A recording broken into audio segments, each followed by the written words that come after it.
then you'll be seeing the back door. And that was what it's like. Molly Skye Brown, it was reported in the Times this weekend that Prince Andrew paid a PR advisor, Mark Gallagher, up to £500,000 for around 18 months' work. He stepped down from advising the Prince in February 2021 after it was revealed he contacted you after you had claimed the picture of Virginia Giuffre, Prince Andrew and Ghislaine Maxwell was a fake, and you'd attacked her credibility online. Just tell me about that approach by Mark Gallagher. How did that happen? Sure. I would like to preface by coming out. I came forward to Virginia and her organization because I had been targeted by Maxwell on multiple occasions, and in 2001 was even trafficked to a Trump Epstein Maxwell party where they tried to sell me to two of their clients whom I have named, Poet Laureate Billy Collins and also Campbell Soup director Kurt Schmidt.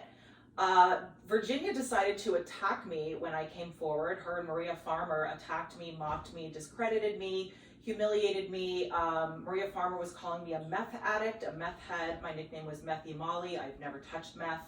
I didn't understand where this was all coming from, and other survivors started reaching out to me saying, well, they're still controlled. They're still part of the cover-up, and that there's a bunch of hidden survivors, and that's when they started giving me detail that the picture with Prince Andrew was compromised. And I find it very interesting that Virginia has never spoken about the blackmail until her book finally came out. I was reading it, horrified at her experience. We had many, many, many similarities, so I'm very sad that she chose to bully me instead of corroborate with me. And her book was horrifying, but she finally mentioned that she was used and forced into blackmail, which I think that photo is blackmail. There are anomalies in her hair that don't make any sense. There's a mirroring tear shaped in her hair. There's a dark anomaly that's just hanging there.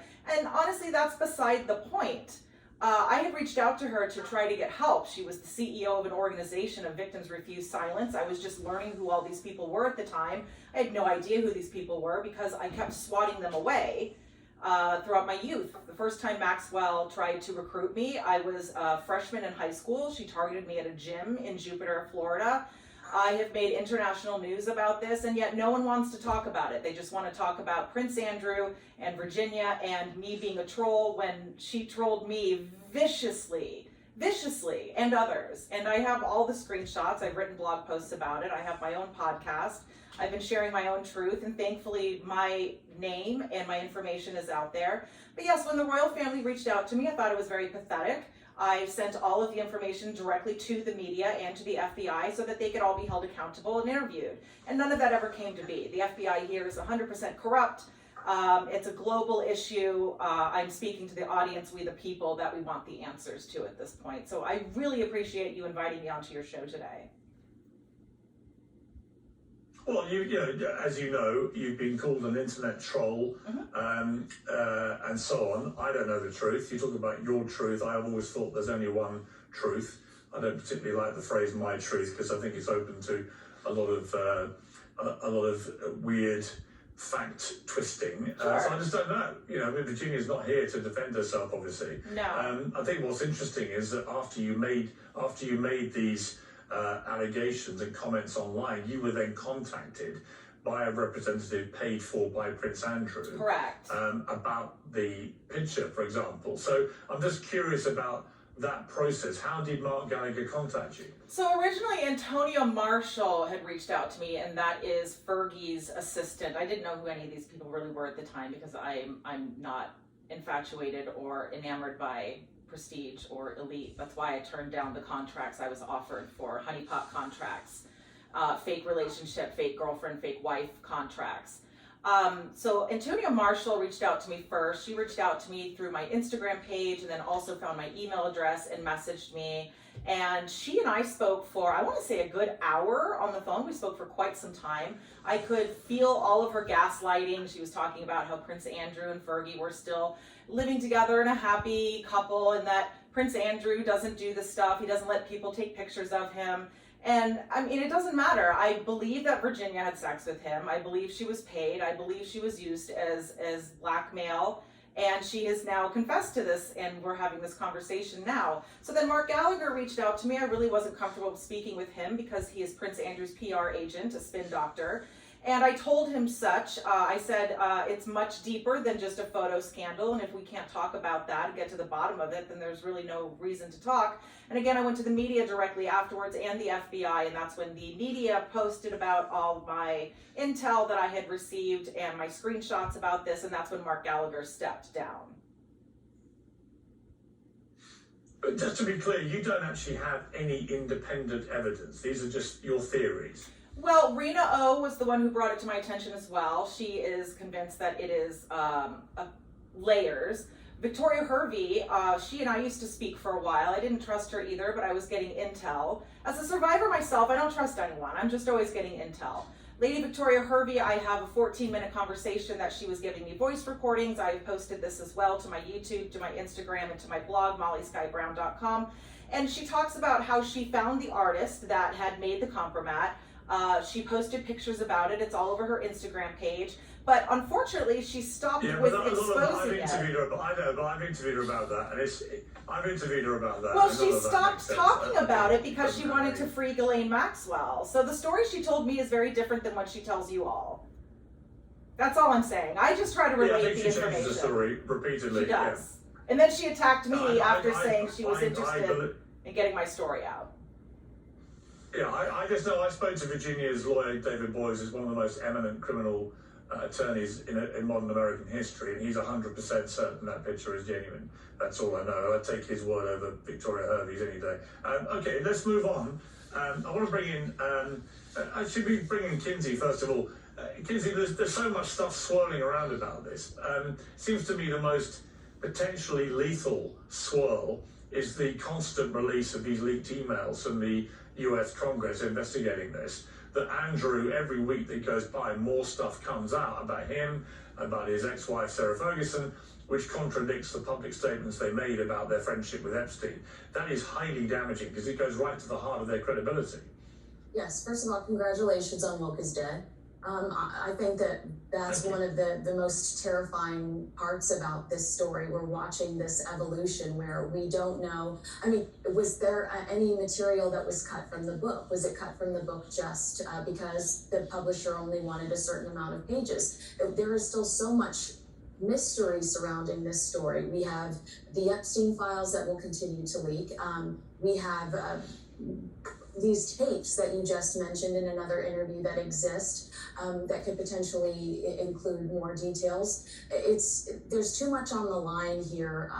Prince Andrew he jeopardizes the royal family by the day, and I think he needs to be out of sight, out of mind. Well, we're seeing the real cold hard reality of the impact of this. King Charles was heckled today during a visit to Lichfield Cathedral in Staffordshire by a protest who asked him about Andrew and Epstein's relationship. Let's take a look. How long have you known about Andrew and Epstein? Have you asked the police to cover up for Andrew? Have you asked the police to cover up for Andrew's Charles? What do you think? Should the MPs be allowed to debate the royals in the House of Commons? No, you're always going to get hecklers at royal events. It's not unusual, but it's clear the questions that protester were yelling are, to many people's eyes, there'll be valid questions to ask of the king about his brother, and that's why this becomes so damaging to the wider family. They can't just shrug this off. You're right, but I mean, what was the ultimate objective there? It felt like that was somebody peacocking. When has the royal family stopped in their tracks and said, we're going to give you this exclusive to this random person? Maybe when the Prince of Wales was asked if his family was racist. Yes, he shut that down. We are very much not a racist family. I thought the king handled this okay. This is a man that survived an assassination attempt. He didn't blink. He just moved forward. Ultimately, I don't blame King Charles. I feel like Queen Elizabeth's team should have shut this down and cut Andrew off at the knees years ago. And King Charles is ill and is navigating a very difficult situation. Yeah, I mean, the problem, it seems to me, is more that this is open season on the whole royal family, because of this scandal not going away, and in fact just getting bigger and more damaging, it seems, by the week. It's very hard to see what they do. The papers are reporting, the Sun exclusive today, said that they're planning to move out of the Royal Lodge, but that Andrew is demanding Frogmore Cottage, the former home of Meghan and Harry, of course, but also a separate property in royal grounds for his ex-wife Sarah Ferguson. And you know, the moment you hear Andrew is demanding, I don't think he's in any position to demand anything, is he? Wish in one hand, you know what in the other. He has no negotiating power here. He should have given in when they initially offered him Frogmore Cottage once they booted Harry and Meghan out. He doesn't deserve two properties, and he should not be on the Windsor estate where Prince William is trying to create a safe environment for his children. There have been protesters out there recently, helicopters above. Prince Andrew is a distraction and will continue to wreak havoc. He needs to be far, far away from here.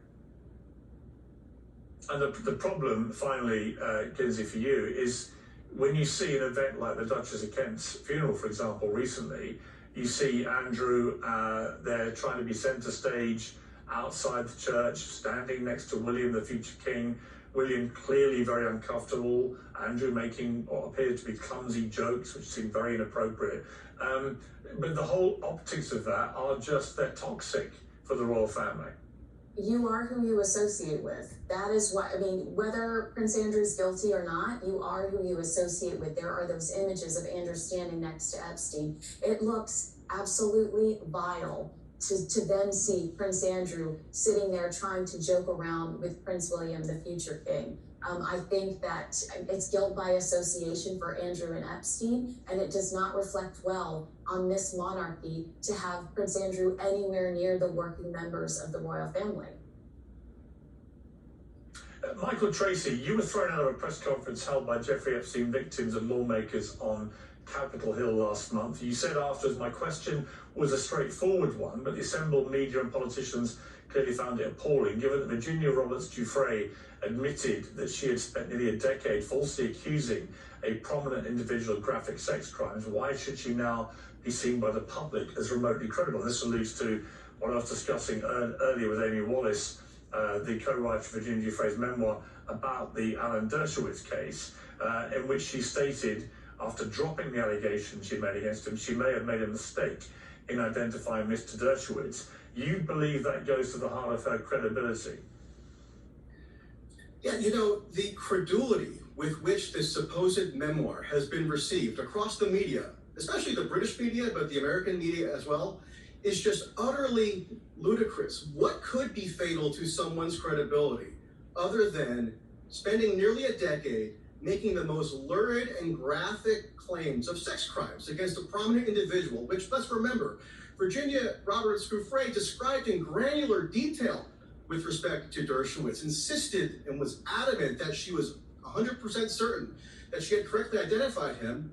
And then, lo and behold, all of a sudden, she has to admit that she, quote, may have made a mistake, or at least that's how the statement was worded that her lawyers drafted for her, one of whom, meaning her lawyers, was Bradley Edwards, who had been delegated to MC that vaunted press conference last month in front of the Capitol.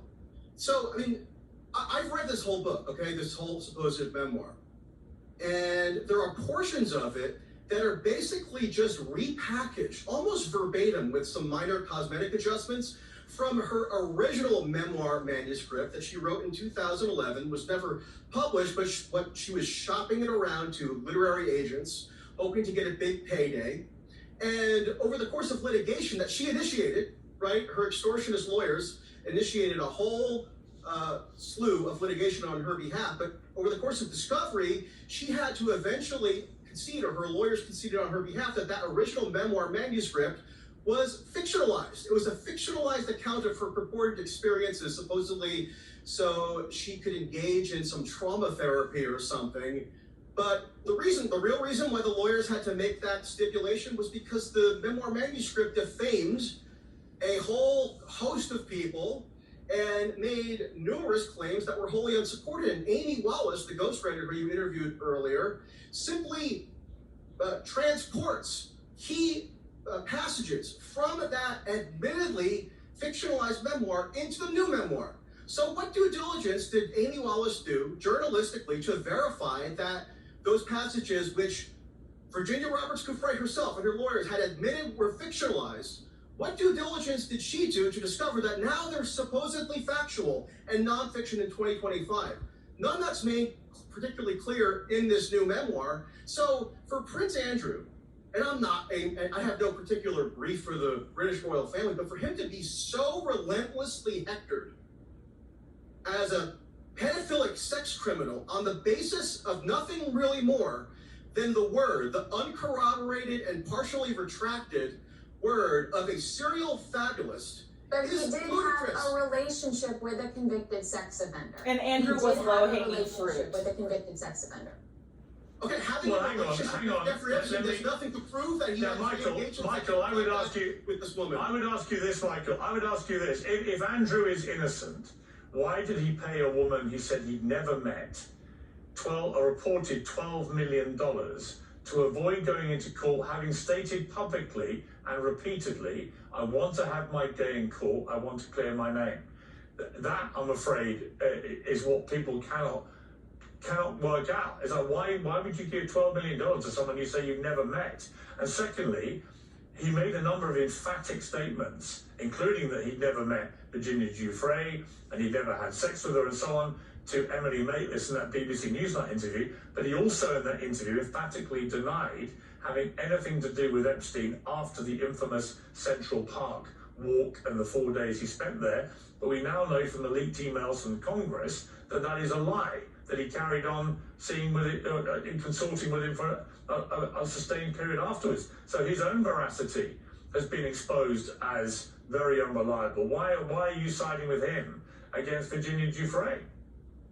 It's not so much that I'm siding with him. I don't particularly care about Prince Andrew. I'm trying to, as best as possible, side with the factual record or the best approximation of the truth. And nothing that Virginia Roberts Giuffre ever said or did can be taken as the unvarnished truth, absent corroborating evidence. And there's never been any corroborating evidence presented that Prince Andrew engaged in sexual contact with this person. Why did they settle? Well, you've had David Boies on your show. I've watched it. He's a very aggressive and skillful lawyer. He timed the lawsuit against Prince Andrew in 2021 so that it was just before the Queen's Jubilee year. She was obviously ailing.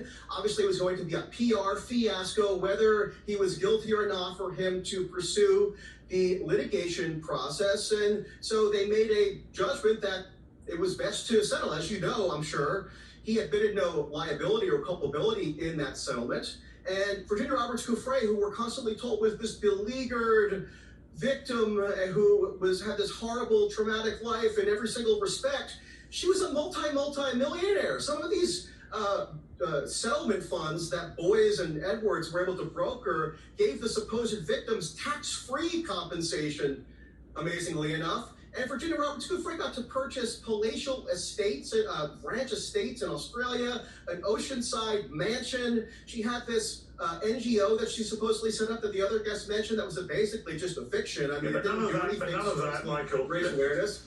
Michael, So in other words, Piers, there is nowhere near ample enough grounds to continue to torment Andrew about his supposed culpability for victimizing this woman because the evidentiary basis is not there.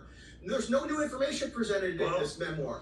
Amy Wallace simply just repackaged fictionalized memoir passages from 2011. It's amazing. Okay, but nothing you said actually goes to what I said, which is, why do you give $12 million to someone you've never met? And why do you tell Emily Maitlis you closed off all contact with the convicted sex predator in Jeffrey Epstein, when it turns out you didn't at all? And we only know that through leaked emails. Andrew is lying. And look, I don't know about the veracity of Virginia Giuffre. All I do know is that there were thousands of women, several thousand women, who are believed to have been abused and raped and treated like dirt by Epstein and his rich, powerful cronies. None of them have been brought to justice. And I think the focus should be on that rather than smearing the women making allegations, even if it turns out that, you know, as we saw with the Dershowitz case, she may have got some of these names wrong or details wrong. I suspect that goes with the territory of these kind of investigations.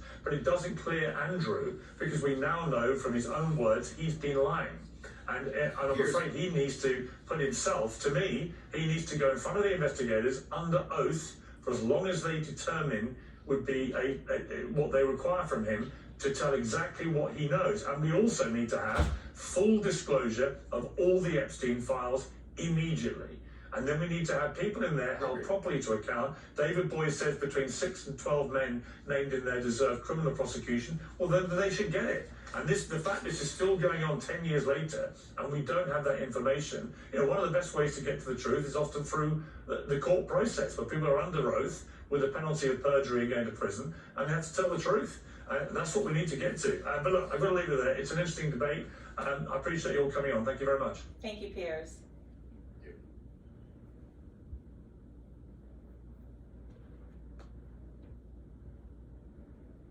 Thanks much for your time, Molly. You're clear. Thank you. Thank you so much. That was fabulous. Great to see you.